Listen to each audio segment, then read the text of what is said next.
Hi friends, అందరికీ చూడండి పచ్చి మామిడికాయ ముక్కలతో వెరైటీ పద్ధతిలో మామిడికాయ ముక్కల స్నాక్స్ రెడీ చేశాను. స్కిప్ చేయకుండా లాస్ట్ వరకు చూడండి ఎలా చేశానన్నది. ఈ పద్ధతిలో మీరు కూడా ఒకసారి ట్రై చేయండి, చాలా బాగా టేస్టీగా ఉంటాయి. ఫస్ట్ టైం వీడియో చూసిన వాళ్ళైతే నా ఛానల్ని సబ్స్క్రైబ్ చేసుకోండి, లైక్ చేసి షేర్ చేయండి ఫ్రెండ్స్. ఎలాగో సమ్మర్ హాలిడేస్ అయితే స్టార్ట్ అయిపోయినాయి కదా, ఇంట్లో పిల్లలు ఉంటారు కాబట్టి వాళ్ళకి అప్పుడప్పుడు కావాలనుకున్నప్పుడు ఇలా పచ్చి మామిడికాయలు ఉన్నప్పుడు ఈ విధంగా ఒకసారి స్నాక్స్ అయితే రెడీ చేసి ఇవ్వండి, చాలా టేస్టీగా ఉంటాయి. అంతేకాకుండా ఒక్కసారి చేశారంటే మళ్ళీ మళ్ళీ ఇవే కావాలంటే టేస్టీగా ఉండే ఈ పొడిని ఒక్కసారి ప్రిపేర్ చేసుకొని ఒక డబ్బాలో చేసి పెట్టుకుంటే మామిడికాయల సీజన్ అయిపోయేంత వరకు ఈ పొడి ఉపయోగపడుతుంది. ప్రతిసారి ఉప్పు కారం వేసి మామిడికాయ ముక్కలు ఎంజాయ్ చేస్తే ఏం బాగుంటుంది చెప్పండి. తప్పకుండా ఈసారి ఈ స్నాక్స్ ని రెడీ చేయండి ఫ్రెండ్స్. తింటా ఉంటే ఎంత అద్భుతంగా ఎంత రుచిగా ఉంటుందో తెలుసా.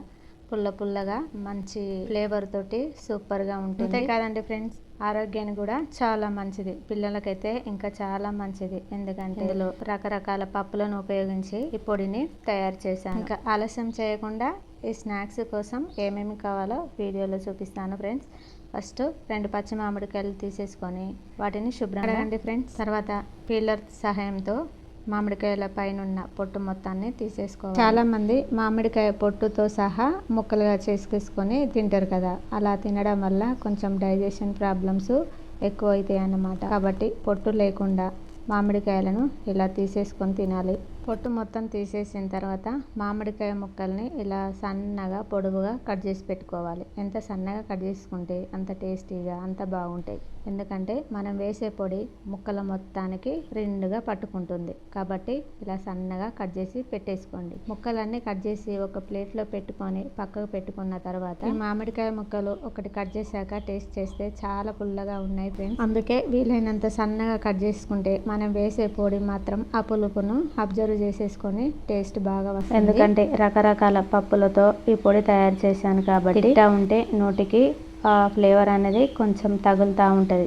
మామిడికాయ పులుపు అనేది తెలియకుండా చాలా టేస్టీగా రుచిగా అనిపిస్తుంది. పిల్లలు మాత్రం చాలా ఇష్టంగా తింటారు ఫ్రెండ్స్. ఈసారి ట్రై చేసేటప్పుడు ఖచ్చితంగా ఈ పొడితోటి ప్రిపేర్ చేయండి, ప్రతి ఒక్కరు ఖచ్చితంగా ఇష్టపడతారు. వీడియో అయితే లాస్ట్ వరకు స్కిప్ చేయకుండా చూడండి ఫ్రెండ్స్. మామిడికాయ ముక్కల్ని ఇలా సన్నగా వీలైనంత సన్నగా కట్ చేసి పెట్టుకోవాలి. చూసారు కదా ఫ్రెండ్స్, ఇప్పుడు మామిడికాయ ముక్కలు అయితే కట్ చేసి పెట్టేసుకున్నాను ఫ్రెండ్స్. ఎంతో టేస్టీగా ఉండే ఈ పొడి తయారు చేసుకోవడానికి 2 టేబుల్ స్పూన్ల పల్లీలు తీసుకోవాలి, 2 టేబుల్ స్పూన్ల శనగపప్పు, 2 టేబుల్ స్పూన్ల పెసరపప్పు తీసుకోవాలి. తర్వాత నువ్వులు కూడా 2 టేబుల్ స్పూన్లు తీసుకోవాలి. మినపప్పు కూడా 2 టేబుల్ స్పూన్లు తీసుకోవాలి. ఇప్పుడు గ్యాస్ ఆన్ చేసుకొని చిన్న కడాయి పెట్టేసుకొని ముందుగా పల్లీలను వేయించుకోవాలి. పల్లీలు కొంచెం దూరగా వేయించుకుంటే బాగుంటుంది టేస్ట్. ఇలా కలర్ చేంజ్ అయ్యే వరకు వేయించుకున్న తర్వాత తీసేసుకొని ఒక గిన్నెలో వేసేసుకోవాలి. ఇప్పుడు శనగపప్పును కూడా వేసి వేయించుకోవాలి.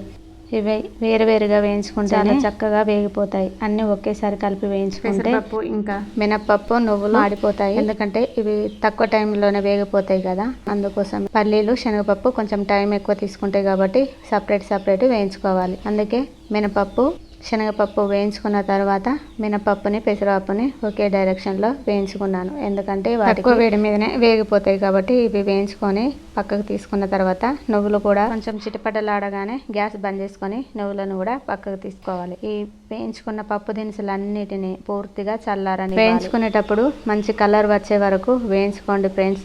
ఈ మాత్రం కలర్ వస్తే ఈ పొడి రుచి మరింత ఎక్కువగా వస్తుంది. గంట సేపు ఫ్యాన్ కింద పెట్టుకొని వేయించుకున్న పప్పులన్నిటిని చల్లారనివ్వాలి. ఇలా పూర్తిగా చల్లారిన తర్వాత మిక్సీ పట్టేసుకోవాలి. చల్లారక ముందుకు మిక్సీ పట్టేసుకుంటే ఈ పొడి అనేది ముద్దల పేస్ట్ లా అయిపోతుంది. నేనైతే పూర్తిగా చల్లారిన తర్వాత మిక్సీ పట్టేసుకున్నాను ఫ్రెండ్స్. చూసారు కదా ఎంత పొడి పొడిగా వచ్చేసిందో. ఈ పొడి 2 టేబుల్ స్పూన్ల పప్పే వేసాను కానీ ఎంత ఎక్కువగా అయిపోయిందో చూసారు కదా. ఒక వారం వరకు డబ్బాలు స్టోర్ చేసుకుంటే మామిడికాయల సీజన్ అయిపోయేంత వరకు ఈ పొడి ఉపయోగించుకోవచ్చు. ఇలా ప్రిపేర్ చేసుకున్న పొడిలోకి సరిపోయేంత కారం పొడి, సరిపోయేంత ఉప్పు వేసేసుకొని బాగా కలిపేసుకోవాలి. పొడిని ఇలా పప్పులతో ప్రిపేర్ చేసుకుంటే పిల్లలకు కూడా హెల్త్ బెనిఫిట్స్ అయితే చాలా ఉంటాయి.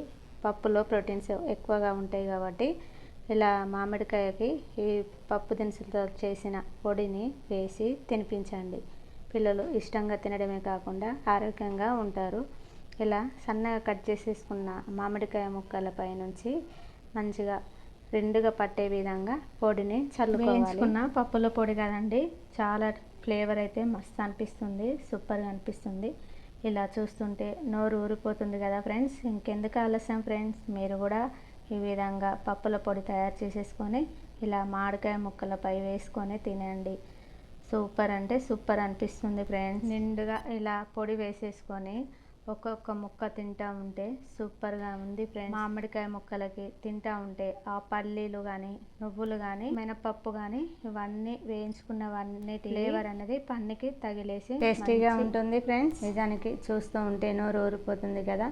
ఇంకెందుకు ఆలస్యం, తప్పకుండా ఈ స్నాక్స్ ప్రిపేర్ చేసుకోండి ఫ్రెండ్స్. ప్రతి సంవత్సరం పచ్చి మామిడికాయల సీజన్ వచ్చిందంటే నేను ప్రతి సంవత్సరం ఇలాగే పప్పుల పొడి చేసి పిల్లలకి ఇస్తూ ఉంటాను ఫ్రెండ్స్. ఓకే ఫ్రెండ్స్, నా ఛానల్లో మంచి మంచి టిప్స్ కానీ అలాంటి టేస్టీగా ఉండే రెసిపీల కోసం నా ఛానల్ని ఫాలో అవ్వండి ఫ్రెండ్స్. అంతేకాకుండా చిన్న లైక్ ఇచ్చేసి సబ్స్క్రైబ్ చేసుకోండి. వీలైతే మీ ఫ్రెండ్స్కి కూడా షేర్ చేయండి ఫ్రెండ్స్.